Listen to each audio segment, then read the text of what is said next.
नमस्कार दोस्तों, मैं आपका दोस्त विनोद शर्मा आज पहुंचा हूं चुलकाना धाम में। चुलकाना धाम ये बाबा श्याम दरबार है। आप लोगों ने भी सुना होगा कि हारे का सारा बाबा श्याम हमारा।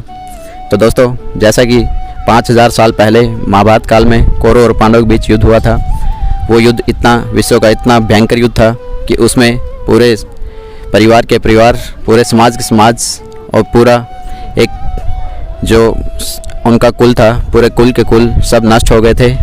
तो उसी युद्ध में आप लोग जानते हैं कि भीम के पोते घटोत्कच के पुत्र एक वीर बर्बरिक भी थे। और वीर बर्बरिक की कहानी कुछ इस प्रकार है कि जब घटोत्कच के पुत्र वीर बर्बरिक युद्ध के लिए आ रहे होते हैं तो भगवान श्री कृष्ण उनको रास्ते में मिल जाते हैं और उनको रास्ते में मिल के अपना शीश दान करने के लिए बोलते हैं। तो चलिए अभी थोड़ा कहानी पीछे चलते हैं कि आखिर भगवान श्री कृष्ण उनके शीश का दान क्यों मांगते हैं और वीर बर्बरिक कौन है। वीर बर्बरिक घटोत्कच के पुत्र थे। और जैसा कि महाभारत काल में जैसा पूरे 18 दिन जो महाभारत का भीषण युद्ध चला था, वीर बर्बरिक ही एक ऐसे योद्धा थे जिन्होंने महाभारत काल में वहाँ युद्ध के दौरान रहते हुए युद्ध नहीं लड़ा और युद्ध को सिर्फ देखते रहे। जैसा कि भगवान बाबा श्याम दरबार में ये बोला जाता है कि हारे का सारा बाबा श्याम हमारा। तो वीर बर्बरिक को अपने इतने तपस्या के बल पे उन्होंने 3 बाण प्राप्त किए थे। उनके पास में 3 ऐसे बाण थे, अगर वो बाण चला देते, अगर एक भी बाण चलाते तो महाभारत का युद्ध एक ही दिन में ख़त्म हो जाता। जब वीर बर्बरिक की माता को यह बहुत ज़्यादा चिंता हो रही थी कि पांडव किसी भी हाल में कौरवों की सेना से नहीं लड़ पाएंगे और पांडव किसी भी हाल में नहीं जीत पाएंगे, तो वीर बर्बरिक अपनी माता को यह विश्वास दिलाते हैं कि मैं उन्हीं की तरफ से युद्ध लड़ूंगा जो इस युद्ध में हारेंगे। तो इतना होने के बाद में जब युद्ध स्टार्ट हो जाता है तो वीर बर्बरिक युद्ध में लड़ने के लिए आते हैं। और जैसे ही वो युद्ध में लड़ने के लिए जाते हैं, लेकिन उस दौरान कुछ ऐसा हो रहा होता है कि कौरव हार रहे होते हैं और पांडव युद्ध में लगातार जीत रहे होते हैं। लेकिन जैसे ही श्री कृष्ण जी को पता चलता है कि वीर बर्बरिक ने ये प्रण लिया है कि वो हारे की तरफ से ही युद्ध लड़ेंगे, तभी श्री कृष्ण जी ब्राह्मण का वेश धारण करके जाते हैं और वीर बर्बरिक को रास्ते में ही रोक लेते हैं और उसको बोलते हैं कि आप कौन हैं और आप कहाँ जा रहे हैं। तो तभी वीर बर्बरिक उन्हें बताते हैं कि मैं घटोत्कच का पुत्र हूँ और महाभारत के युद्ध में महाभारत के जो लोग हारेंगे उनकी तरफ से युद्ध लड़ने जा रहा हूँ। तो श्री कृष्ण जी उन्हें बोलते हैं कि एक बार आपके पास में क्या क्या है और आपको 3 बाण कौन से प्राप्त हुए हैं, आप हमें थोड़ा उसके बारे में बताइए। तब वीर बर्बरिक श्री कृष्ण जी को बताते हैं कि मैं जिसकी तरफ से भी युद्ध लड़ूंगा कि मेरे बाण में इतनी ताकत है, मैं एक बाण चलाकर एक ही पल में पूरा महाभारत का युद्ध खत्म कर सकता हूँ। तभी श्री कृष्ण जी इस चिंता में पड़ जाते हैं कि कैसे इन्हें रोका जाए और कैसे इनके जो बाण हैं उनको नष्ट कराया जाए। तभी भगवान श्री कृष्ण उन्हें बोलते हैं कि आप तो इतने महान हो, आप महाभारत के युद्ध में जाके क्या करोगे।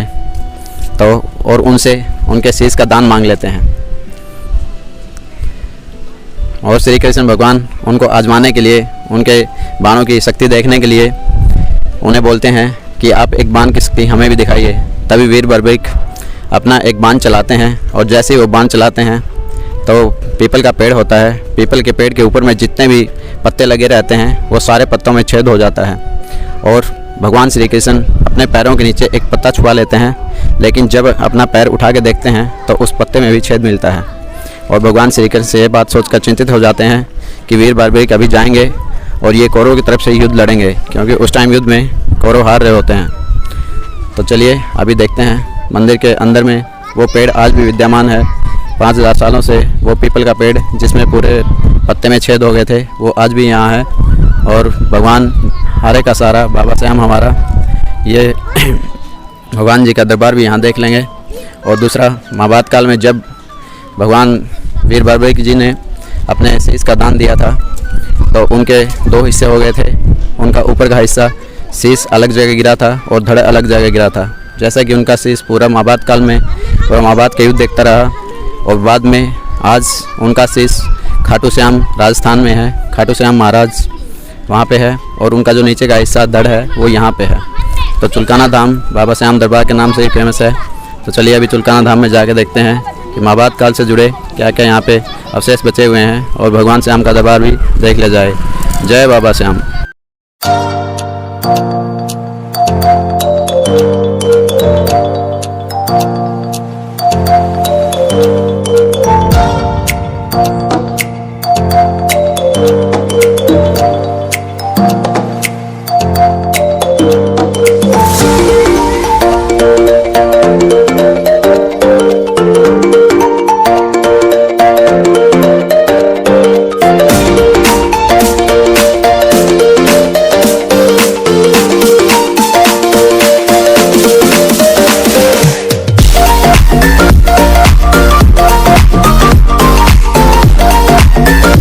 ये देखिए भक्तों के लिए यहाँ पे बैठने के लिए कितना अच्छा स्थान बनाया हुआ है। यहाँ पे बाबा श्याम दरबार में हर साल में एक बार मेला भी लगता है और इतना भव्य मेला लगता है कि पूरे इंडिया से दूर दूर से लोग बाबा श्याम के दर्शन करने के लिए आते हैं।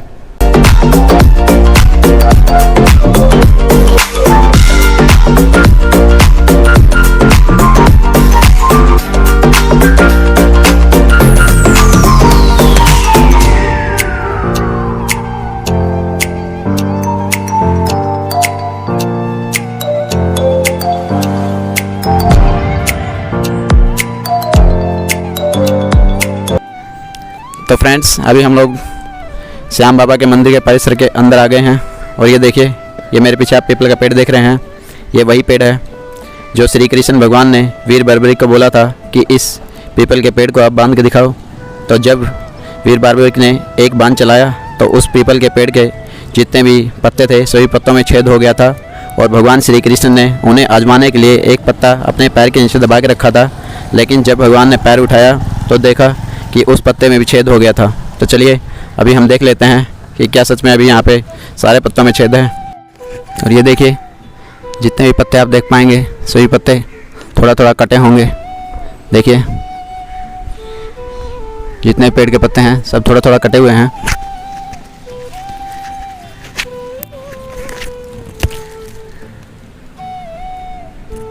ये देखिए, ये सारे पत्ते इस हालत में हैं। इस पेड़ पे मैंने जितने भी पत्तों को देखा है सभी ऐसे ही कटे हुए हैं। और यहाँ स्थानीय लोगों से पता किया तो सभी लोग बताते हैं कि जब से ये लोग यहाँ पे हैं, जब से ये गांव बसा है, यानी पुराने टाइम से ही ये पीपल का पेड़ यहीं पे है। और जैसा कि महाभारत काल में भी हमें यही जानकारी मिल रही है कि वीर बर्बरीक ने पीपल के पेड़ के सभी पत्तों में छेद कर दिया था।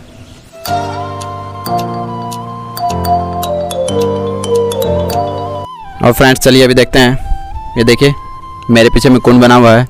यहाँ पे हर साल फागुन महीने में मेला लगता है, होली से 2 दिन पहले, और बड़ा ही विशाल मेला होता है। यहाँ पूरे इंडिया से इधर उधर से लोग भगवान जी के दर्शन के लिए आते हैं और मेले का भी आनंद प्राप्त करने के लिए आते हैं। और ये जो आपको पीछे घाट दिख रहा है, ये देखिए, यहाँ पे लोग स्नान करते हैं और पुण्य प्राप्त करते हैं।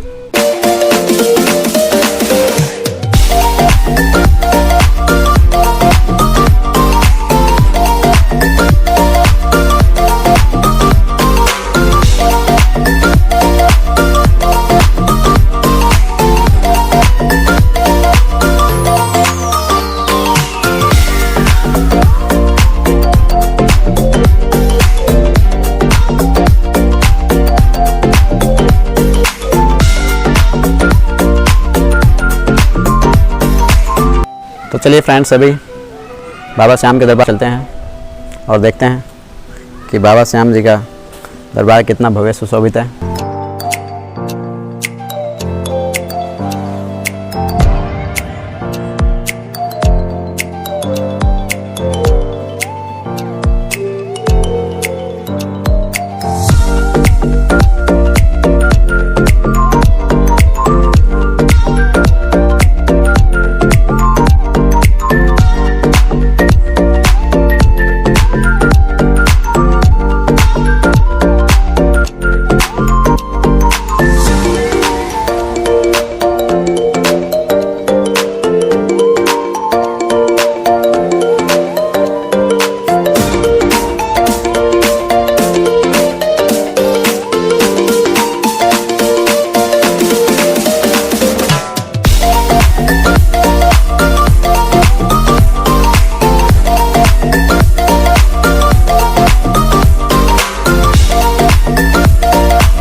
तो फ्रेंड्स अभी हम बाबा श्याम के दरबार में आ गए हैं और पंडित जी से पता करेंगे कि बाबा श्याम जी की यहाँ स्थापना कैसे हुई थी और महाभारत काल से इसका संबंध कैसे है। तो चलिए पंडित जी से बात करते हैं। नमस्कार पंडित जी। नमस्कार जी। थोड़ा बताइए। नमस्कार जी। महाभारत काल में बाबा श्याम का नाम बर्बरीक था। ये भीम के पुत्र और घटोत्कच के पुत्र थे। इनकी माँ का नाम ऐलावती था। ये इनका महाभारत में एक बहुत ही प्रमुख स्थान है। महाभारत में इनका प्रमुख स्थान इसलिए है क्योंकि बाबा श्याम ने अपने शीश का दान देकर भगवान श्री कृष्ण को जो शीश का दान दिया था वो चुलकाना धाम की धरती पर ही दिया था। जो खाटू जी में शीश आज भी अमर रूप में प्रकट हुआ था, जो प्रकट हुआ था शीश, वो आज भी खाटू जी में विराजमान है। इसीलिए आज हम इन्हें खाटू श्याम जी के नाम से जानते हैं। जो पीपल का वृक्ष में बाबा ने एक बाण से पत्तों में छेद किए थे, वो पीपल आज भी बाहर मौजूद है। वो साक्षात दर्शन कराता है कि मतलब बाबा की क्या महिमा है। और बाबा ने यहाँ पर मतलब अपने शीश का दान देकर सभी भक्तों को का कल्याण किया है। भगवान श्री कृष्ण के विराट रूप के दर्शन बाबा को चुलकाना धाम की धरती पर ही प्राप्त हुए थे। इसीलिए यहाँ की मान्यता है। जय श्री श्याम। तो दोस्तों अभी पंडित जी से जाना बाबा श्याम दरबार के बारे में। और बाबा श्याम जी यहीं पे बाबा श्याम जी ने शीश का दान किया था। उनका जो शीश है वो वहाँ राजस्थान में खाटू श्याम जी के नाम से फेमस है। और यहाँ पे बाबा जी का जो नीचे का हिस्सा धड़ है वो यहाँ पे चुलकाना धाम में है।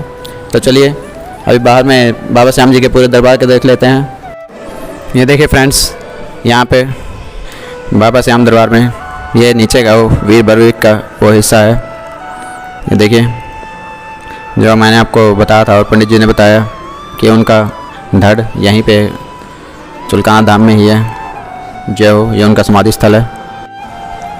तो फ्रेंड्स उम्मीद करता हूँ कि आपको चुलकाना धाम से जुड़ा हो मेरा यह व्लॉग वीडियो पसंद आया होगा। अगर आपको मेरा व्लॉग वीडियो पसंद आए तो मेरे चैनल को सब्सक्राइब करना ना भूलें, ताकि आगे आने वाले ऐसे जानकारीपूर्ण वीडियो आप तक आसानी से पहुँचते रहें। Thank you.